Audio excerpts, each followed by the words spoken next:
कलयुग की मीरा बनी जयपुर की पूजा शेखावत। कलयुग में जहां लोगों में चारित्रिक पतन हो रहा है, उस समय यदि कोई पढ़ी लिखी आधुनिक विचारधारा की युवती भगवान से शादी करेगी तो इससे बड़ी बात कोई हो नहीं सकती। जयपुर की पूजा शेखावत ने पूरे हिंदू रीति रिवाज से अपने परिवार की सहमति से ही भगवान श्री कृष्ण से शादी कर समाज के सामने एक बड़ा उदाहरण पेश किया है, जिसके बारे में जानकर यह सोचकर सभी लोग उनके प्रति सम्मान प्रकट कर रहे हैं।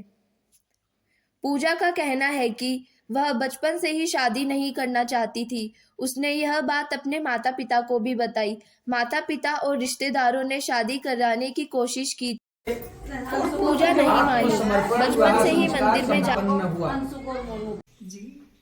अपने हिंदू शास्त्र में तो देखो विवाह विच्छेद का तो कोई है ही नहीं, और ये तो मेरा अमर सुहाग है और भगवान हमेशा मेरे पति रहेंगे और पूरा जिंदगी मैं उनको अपनी पत्नी मानती हूँ।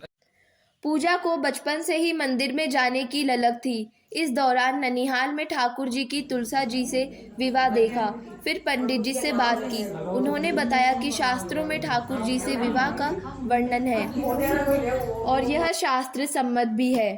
शादी की बात मम्मी पापा को बताई तो उन्होंने कहा, शादी नहीं करने से अच्छा है तू भगवान से ही शादी कर ले। बस उसके बाद शादी की सारी रस्में रिवाज चली। रिश्तेदार आए, मेहंदी लगी, लगन टीका हुआ, महिला संगीत हुआ, चाक भात हुआ और फिर ठाकुर जी के साथ फेरे भी हुए। तो यह सब कुछ ऐसे ही नहीं है, नकली नहीं है। कोई भला कुछ भी कहे, उनकी माँ का भी यही कहना है कि बेटी ने जो किया है। कहा कि मैं विष्णु भगवान से शादी करना चाहती हूँ, तो मेरे लिए और इससे बड़ी खुशी की क्या बात हो सकती है। हमने सब रस्में हिंदू रीति रिवाज के अनुसार निभाई है। वैसे पूरे रीति रिवाज से जैसे होती है वैसे पूरी रीति रिवाज से शादी की, हमने धूमधाम से शादी की है।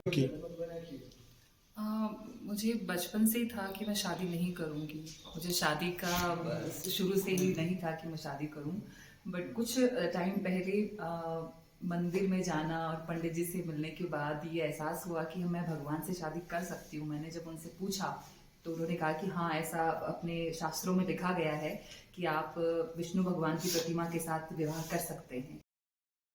अब कई तरह की बातें सामने आ रही है, उसकी परवाह नहीं है। बेटी ने जो निर्णय किया है हम उसके साथ है। तब मुझे लगा कि भगवान से शादी करना उत्तम रहेगा, तो मैंने भगवान से शादी करके अपने आप को उनको समर्पित किया। और वह सच्चे मनोयोग से ठाकुर जी को ही अपना पति मान रही है। हाँ, थोड़ी सी समझाइश हुई थी घर में कि समझाया गया मुझे कि किसी लड़के से शादी करना है, और तो मम्मा से जब मैंने कहा तो मम्मा ने कहा कि चलो ठीक है, अगर नहीं करनी है इससे बढ़िया है कि मैं भगवान से शादी कर लूं। आत्मसमर्पण विवाह संस्कार संपन्न हुआ। बोले विष्णु भगवान की जय। और वह अपनी भक्ति भाव से आगे बढ़ रही है। हम सब उसके उज्जवल भविष्य की कामना करते हैं। लोग क्या कह रहे हैं सब देखने वाले राम जी है, ठाकुर जी है, वही सबकी पार लगाएंगे।